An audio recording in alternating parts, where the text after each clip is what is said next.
Larissa agora.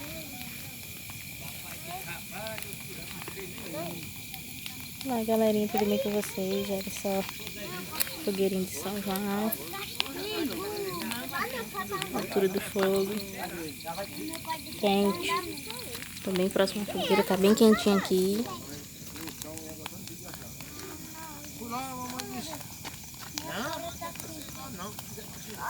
Povo reunido na fogueira.